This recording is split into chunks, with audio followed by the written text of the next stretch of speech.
Ready? Thank you very much. Good afternoon again. This afternoon, we had a meeting of the IBEC, that is the Intergovernmental Budget and Economic Council, that is mandated to manage relations on matters to do with the economy and budget of counties and the national government. We have prosecuted the agenda items that were listed today. Amongst the issues that we have discussed this afternoon are matters to do with cash disbursements by the National Treasury. We understand that there are some counties from the Council of Governors that have not received their disbursements for January, and some counties, or most counties, in February and March. The Treasury have undertaken that so far they have disbursed 60% of what was meant for counties. They have undertaken that 8 billion shillings will be released by the end of this week, and they will do everything possible to catch up with the payments, and they have undertaken that by the close of the financial year, all the monies meant for counties will have been transferred to the counties. We were also briefed that the grant bill that was in Parliament was passed by the Senate. Today it is in the National Assembly. That bill, once assented into law, will release close to 39 billion shillings of the conditional grant money that is meant again to go to the counties. We have sought the understanding of the counties that the legislative process has taken longer than we expected, and hopefully by the close of business this week, we have undertaken that that bill will have been passed by Parliament, and so that this money can be made available to counties for them to discharge their responsibilities in accordance with the plans that they had made. We were also briefed by the Comptroller of Budget on the subject matter of pending bills, which was an exercise we mandated the Comptroller of Budget in consultation with the Auditor General to assess all pending bills by both the national and the county governments. There is progress that has been made since we met the last time. This year alone, on the matter of pending bills, counties have paid a total of 15 billion Kenya shillings. The Auditor General has audited pending bills, and he has determined that 45.5 billion is payable out of the close to 153 billion that was presented. The Auditor General has also determined that 107 billion Kenya shillings is not payable. That is a colossal amount of money, and there are many people who are affected, many business people that are affected by this ineligibility of payment of these pending bills. And therefore, we have recommended that the National Treasury consult urgently with the Attorney General on the way forward on the matter of the 107 billion ineligible pending bills, so that a way forward can be found to determine what happens to these 107 billion shillings that is ineligible for payment, yet we have suppliers who are outstanding and they want to be paid. We have also recommended that going into the future, and to avoid the subject of huge pending bills, in government, we have issued instructions that going forward, pending bills will be paid on a first-in, first-out basis, so that the older pending bills are sorted out before any new pending bills are done. Secondly, we have agreed that the National Treasury, working with the Attorney General's office, work out a mechanism that will enable us to have a predetermined mechanism of how to sort out pending bills that are ineligible. We have also instructed counties to avoid on-source of revenue projections that are unrealistic, because this serves as an avenue for contracting huge bills that ends up not being paid because the on-source of revenues are sometimes exaggerated. And if the money is not realized from the on-source of revenue, we end up with huge gaps in revenue that brings about pending bills. We have asked or tasked the Comptroller of Budget to consult with the various stakeholders and agencies on a mechanism that is going to be the basis of recommendation to counties as to how much they can vary their own source of revenue projections from one year to another. Until own source of revenue projections are realistic, it will not be necessary for counties to give huge projections.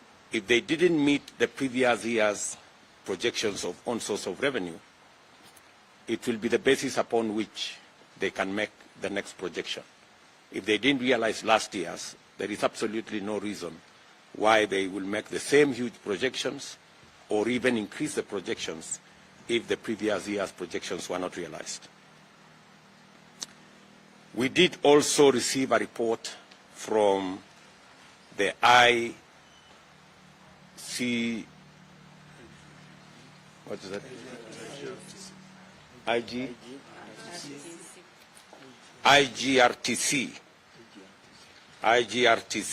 committee on the matter of assets and liabilities of the defunct local authorities. That report was adopted in our last meeting. The committee has now provided mechanisms of how assets and liabilities between the county governments and the national government will be worked out and how they will be settled. And different options have been made to the counties on how to manage liabilities arising from the defunct local authorities and managing them between the counties and the national government. On this particular matter, various mechanisms have been proposed to the counties, including debt swap, including liquidation, including negotiation with the various entities, and other interventions that would help the counties to manage and exit from the matter of the defunct local authorities. We have also received a report. The last time we met, we did undertake that we are going to value the assets of every county so that going forward there will be a basis upon which every county can work on their balance sheet. And because we are going to adopt a new accounting mechanism, it is necessary that every county values their assets so that the value of every county must be accurate and must be determined. The value of every county must be determined. The Ministry of Devolution and the Ministry of Lands have been engaged in this exercise. A lot of progress has been made. We have been given a report that close to 45% of valuations have been carried out in some cases up to 50%. We have given instructions that this exercise of valuation of our counties must be concluded at least 1 month before August, that is in late June or early July, so that the next occupants of our county government offices will be handed over during the assumption of office, evaluation, and an asset register of what the counties have. This will be an important instrument going forward, and it will work as a basis of assessment of how counties will be audited going into the future. So again,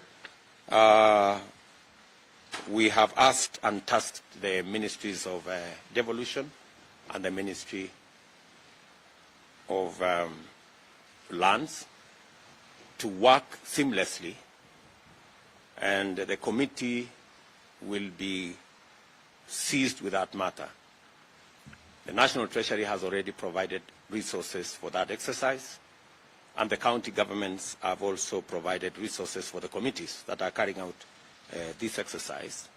And we are confident that by late June or early July, we will have an asset register for every county, and we will have a farm valuation for every county.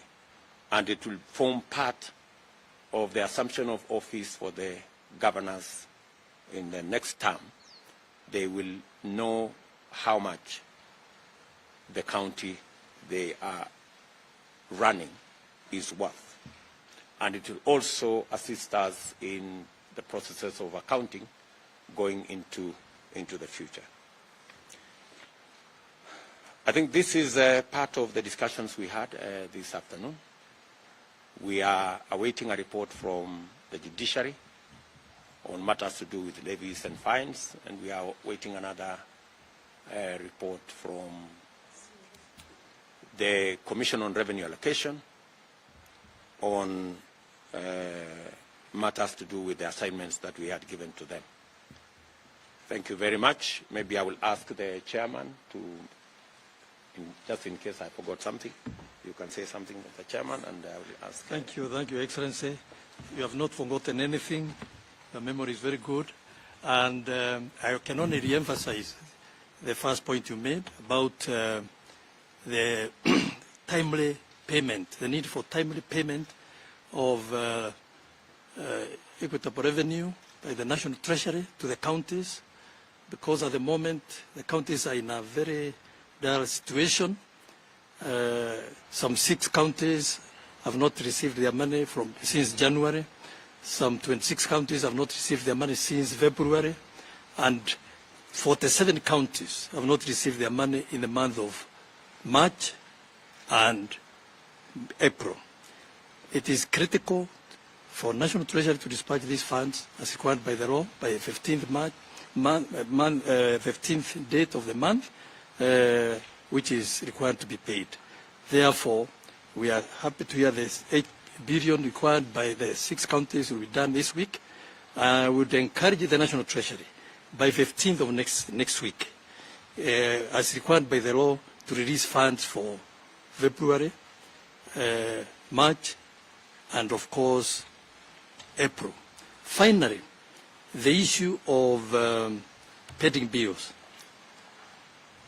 We, as counties, undertake to honor the eligible bills which have been certified by the Auditor General. As long as we receive our funds, we shall definitely give priority to eligible bills and wait for the time when the eligible bills will be given permission by the various committees. Asante sana, Your Excellency. Controller of Budget. Thank you very much, Your Excellency. I just wish to re-emphasize the fact that pending bills are caused by various reasons, but which we also must appreciate that those who are owed have contributed in a way.